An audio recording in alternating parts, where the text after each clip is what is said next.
Roger Stéphane, expliquez-nous tout. Encore du rififi à l'Africa Sport d'Abidjan. Vagba Alexis et Bailly Antoine, les deux principaux dirigeants du club, sont traduits en justice par l'un de leurs anciens collaborateurs.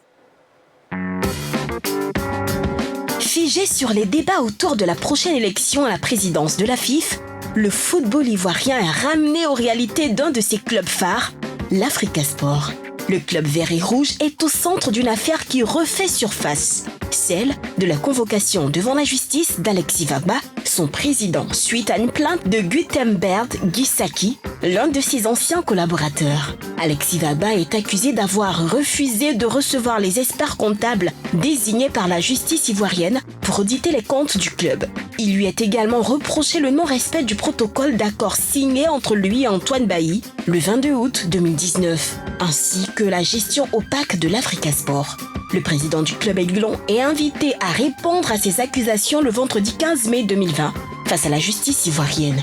Une nouvelle affaire qui vient éclabousser l'image de marque du deuxième club ivoirien le plus titré de Côte d'Ivoire.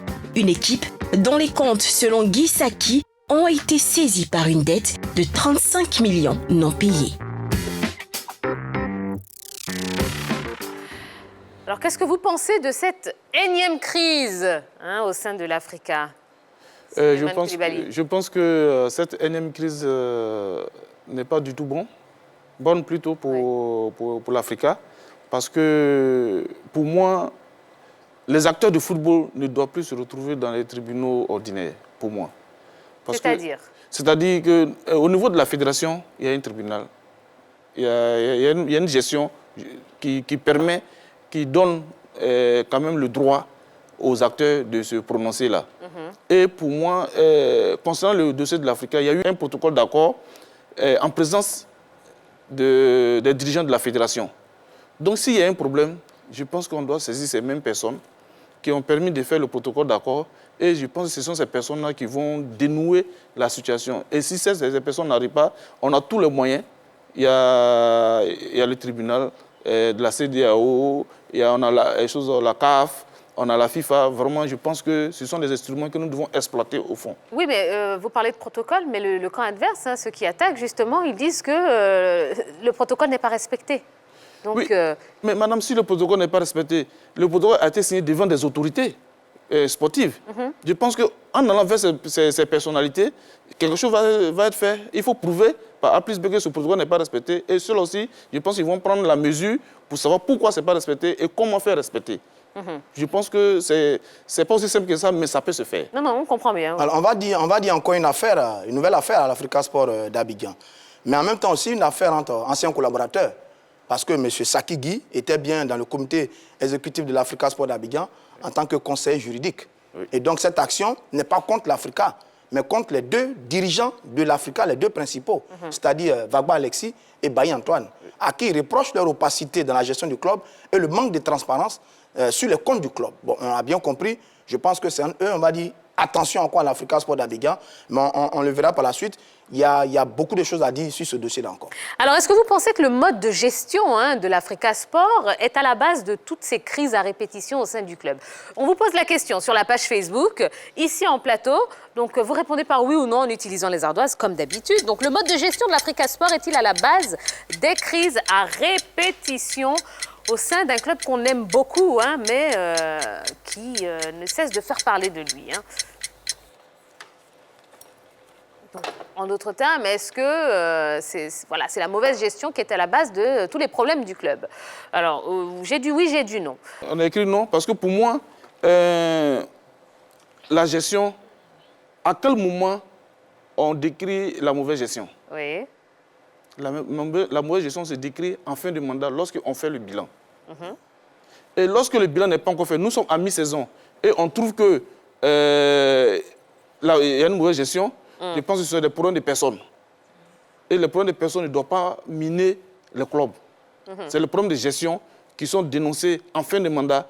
Lorsque la gestion n'est pas bien faite et que les bilans ne sont pas bien présentés, c'est en ce moment qu'on peut dire qu'il y a mauvaise gestion. Donc vous, c'est juste un problème de timing, hein, si on comprend. Oui, c'est un problème de timing et un problème de personnes, si je veux bien comprendre. Les deux personnes. Oui. Yellow, par contre, vous n'êtes pas d'accord, hein? Du tout. On pourrait parler de mauvaise gestion si on fait une comparaison par rapport à ce qui s'est passé, par rapport à la gestion précédente. Et vous êtes président de l'amicale des arbitres. Je ne pense pas que vous serez d'accord pour avoir 2 présidents à la tête de votre amicale, à moins que je me trompe.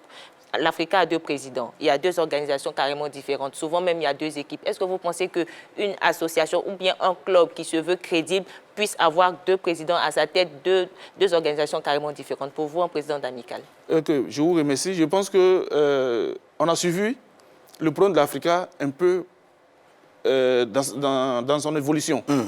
Et dans cette évolution, la fédération était obligée de prendre les taureaux par les cornes et imposer un certain nombre de choses à l'Africa où il y a eu le partenariat. Le président Vagbo Alexis est le président central de l'Africa. Absolument. Le président Baye Alexis est le président délégué chargé de la section football. Donc, ce n'est pas une équipe à 2 têtes. Ça en a tout l'air. Et si vous parlez de prendre le taureau par les cornes, c'est qu'il y a problème, il y a forcément un problème de mauvaise gestion. Sinon, si tout allait bien comme dans les autres clubs, il n'y aurait pas tout ce remue-ménage-là. Oui, c'est ce que j'ai dit tantôt. Hein. Il y a eu un problème. Oui. Et le problème a été résolu par un protocole d'accord entre les deux. Je ne défends pas l'Afrique, je ne suis pas l'avocat de l'Afrique, mais je pense que c'est ce que nous tous avons vu et nous avons entendu. La fédération a géré. Et je pense que ça a été fait pour tout le monde. Tout le monde a accepté. Vagbo est président central de l'Africa, il coiffe tout le monde. Le président Baye est le président de la section football. C'est bien ça. Délégué. C'est bien ça. Donc je pense que ce n'est pas une équipe à 2 têtes, mais c'est une équipe bien structurée. Mais ça en a tout l'air. Alors, j'ai mis problème de gestion, parce que sur ce sujet-ci, c'est l'argent qui divise. Monsieur Saki, qui a introduit l'action en justice, il dit que l'Africa, cette année, a bénéficié de beaucoup d'argent. 143 millions sur le transfert de Deli Simon. 18 millions sur le transfert de Sekou Sanogo, plus les 75 millions de la subvention fédérale. Ça fait en tout 236 millions de francs CFA. L'Africa a environ une masse salariale qui tourne autour de 6 millions. Sur 10 mois, on est à 60 millions. Donc, quand on enlève 60 millions dans 236 millions, il reste encore beaucoup d'argent. Et donc, lui, il ne comprend pas pourquoi les joueurs ne sont pas payés et pourquoi les comptes de l'Africa sont gelés pour une dette de 25 millions. Et c'est ça qui envoie le problème. Donc, opacité dans la gestion des finances. Mais en même temps, comme dit notre invité, problème aussi de règlement de compte aussi. Pourquoi pas? Parce que M. Saki, il est dans le comité directeur de l'Africa depuis 2014. Principal collaborateur de Vagbo Alexis. Organisateur des réunions et des AG, qui donne cutis à la gestion de Vagbo Alexis sur beaucoup d'années. Il a été démis le 17 janvier de cette année. Et du coup, il y a une action qui suit. Donc, quand on regarde ça de près, ça peut ressembler aussi à un règlement de compte. Parce que lui aussi, il était comptable de cette situation quand il était encore dans le comité. Donc, quand on regarde bien, oui, gestion, mais pourquoi pas aussi règlement de compte entre des anciens collaborateurs. Bon, eh bien, dans tous les cas, cette histoire est loin d'être terminée et je pense qu'on aura l'occasion d'en parler encore et encore hein, sur le plateau de la Grande Team. Allez, on continue hein, avec un petit peu plus d'actu.